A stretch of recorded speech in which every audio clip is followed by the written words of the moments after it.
আসসালামু আলাইকুম। তো আজকে প্রথম মাওয়া ট্যুর দিচ্ছি। আজকে রাত প্রায় 10টার দিকে আমরা রওনা দিয়েছি। তো এখন আমরা এয়ারপোর্টের কাছাকাছি আছি, এয়ারপোর্ট আছি। তো আজকে রাতের মাওয়া ট্যুরটি আসলে অনেক ভালো লাগবে। তো আশা করি সকলে ভিডিওটি দেখবেন। তো চলুন যাওয়া যাক।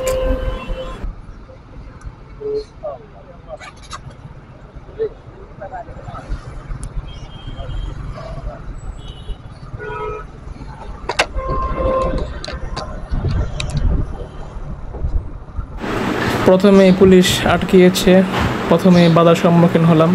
আমরা ভেবেছিলাম এখান দিয়ে আমরা 300 ফিট দিয়ে খুব সহজে শর্টকাট রাস্তায় চলে যাব, কিন্তু ওনারা বলতেছে এই রাস্তায় যাওয়া নাকি সম্ভব না। হ্যাঁ,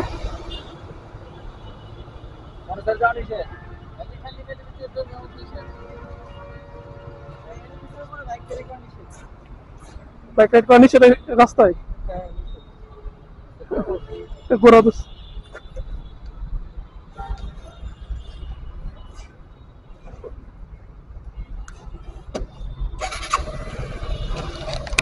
তো উনি যেটা বললো এখান দিয়ে বাইক যাওয়া নিষেধ রাস্তায় রাতের বেলা। তো বাইক হঠাৎ করে যে কোনো রাস্তায় বাইক নিষিদ্ধ করে দেওয়া হচ্ছে। আসলে এটা বাইকারদের দোষ।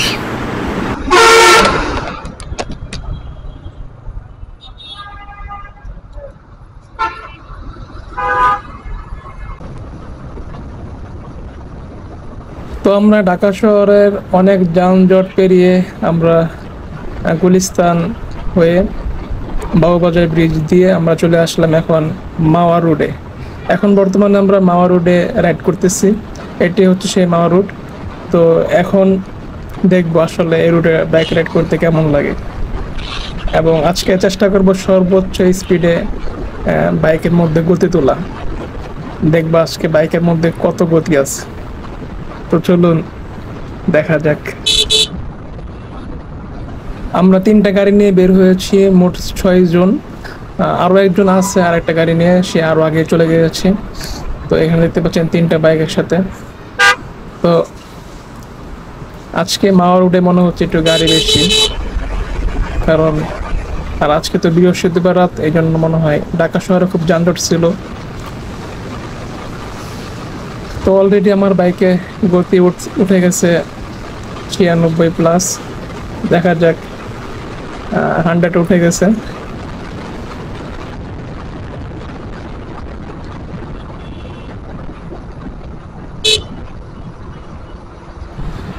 এখনো মাওয়া রোডের যে গভীরে, মানে মাওয়া রোডের গভীরে আমরা পৌঁছতে পারিনি। এখন আমরা শুরুতেই আছি, যার কারণে এখন একটু যানজট, একটু গাড়ি টাড়ি আছে, এই জন্য টানা যাচ্ছে না। তো আশা করি আরও সামনে আগালে রুট ফাঁকা থাকবে এবং আমরা বাইক ইচ্ছে মতো রাইড করতে পারবো।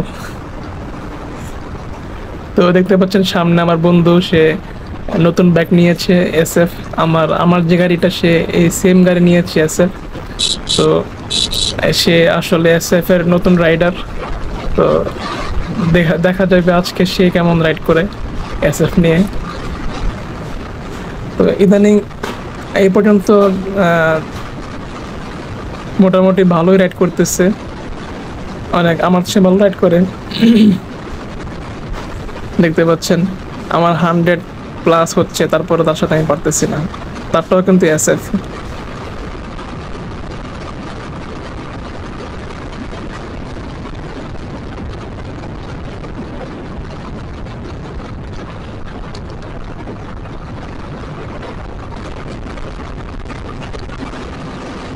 দেখতে পাচ্ছেন তাকে আমি পিছনে ফেলে দিলাম এখন উপরে। এখন তাকে আমি অতিক্রম করতে পারছি। তো এই হচ্ছে অবস্থা মাওয়া রোড। ইচ্ছা মতো বাইক টানা যায়। আসলে মাওয়া রোড একটা মরণ ফাঁদ বলা যায়। যারা ভালো রাইডার তারাও দেখা গেছে মাঝে মাঝে অ্যাক্সিডেন্ট করে বসে, কারণ অনেক সময় বাইক নিয়ন্ত্রণে রাখতে পারে না।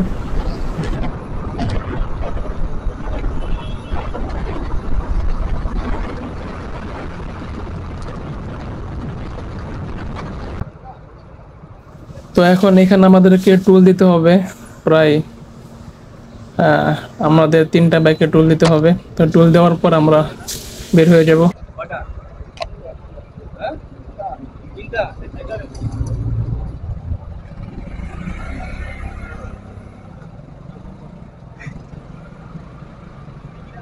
ষাট টাকা পেট্রোল, 60 টাকা।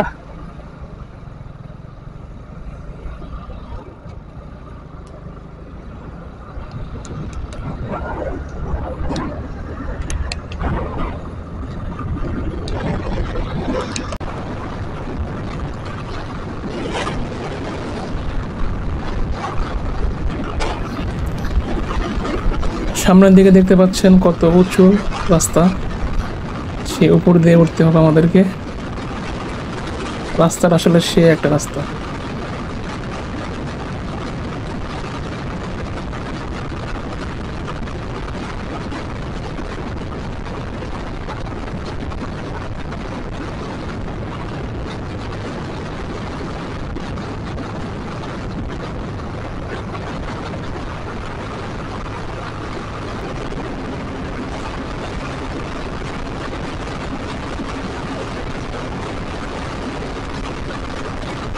দেখতে পাচ্ছেন বাইকের টান আর উঠতেছে না, 16, 17, 16, 17, তবে 18 মনে হয় হবে।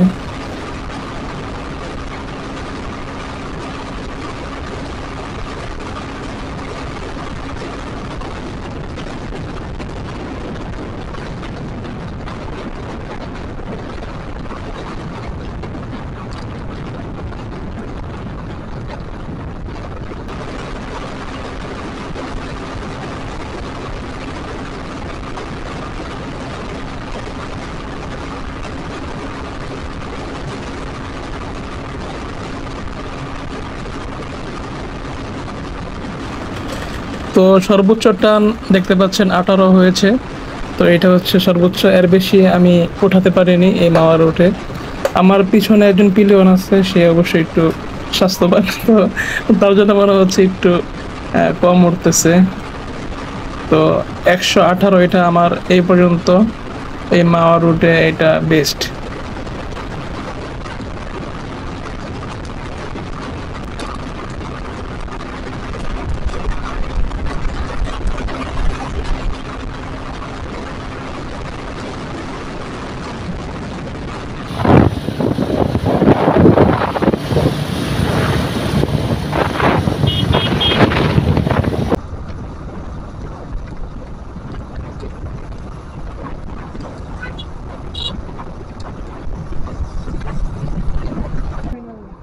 তো এখন চলে আসলাম পদ্মা সেতুর সামনে, দেখতে পাচ্ছেন এই সাইড দিয়ে মোটরসাইকেল যায়, কিন্তু আমি আসলে রাস্তা দিয়ে চলে আসছি। তো এখন ওই যে একটা লোক আসতেছে দেখতে পাচ্ছেন, সে এসে আমাকে বলবে এখান দিয়ে ঘুরে যেতে।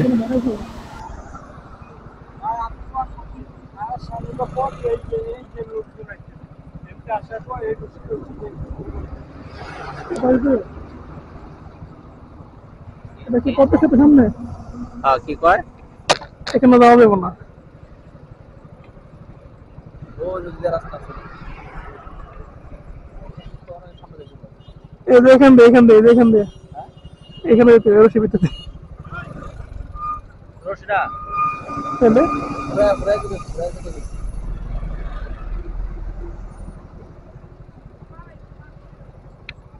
আরে ভাই ঘুরাইতেছি তো কম দেন নাকি আপনি পাগল এটা।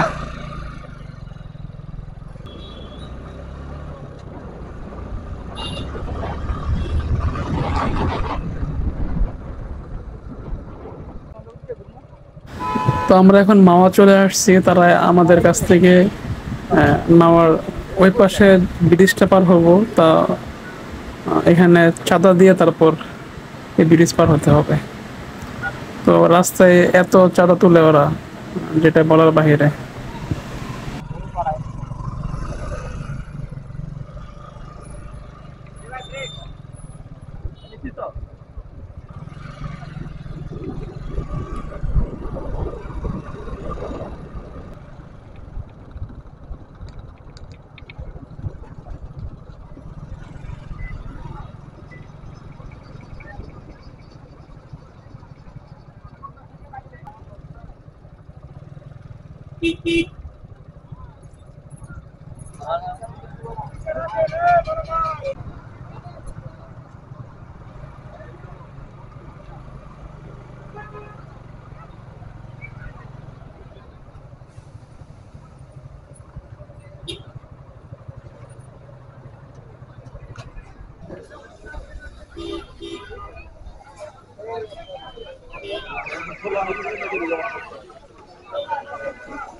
কয় টাকা পিস তো?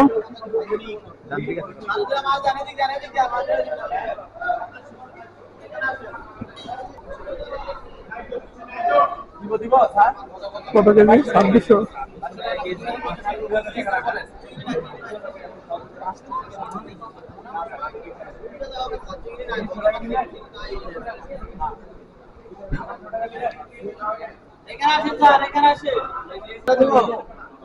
কত করে কেজি? 2600 স্যার। কেজি কত আছে? মাত্র কেজি কত? 2600 কেজি। 1 কেজি সামথিং হবে। 1100 গ্রাম।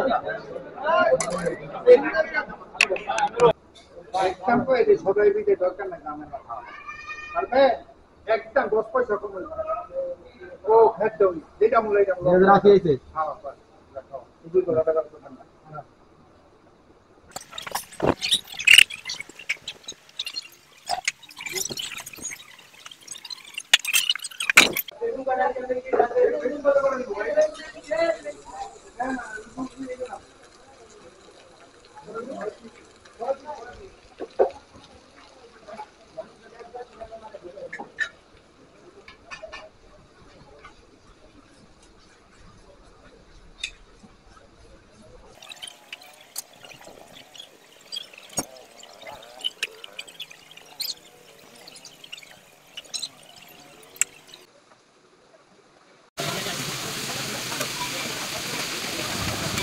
তো এখন রান্না বান্না শেষ করে এখন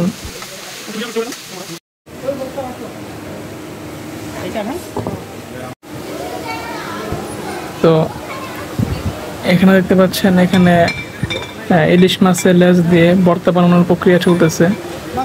তো এই ভর্তা বানানোর প্রক্রিয়া এবং সালাতের প্রক্রিয়াটা শেষ হলে আমরা সকলে ইনশাল্লাহ খেতে বসবো।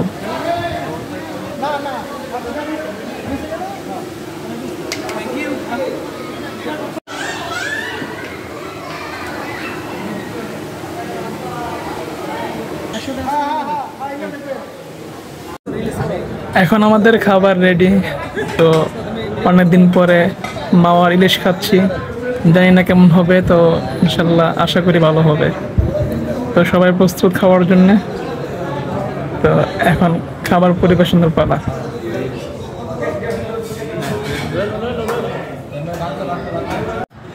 খাবারের টেস্ট আলহামদুলিল্লাহ মোটামুটি ভালো ছিল, তবে ইলিশ মাছের যে টেস্ট, যে স্বাদ আর কি অনুভব করছিলাম সেরকম স্বাদ পাইনি।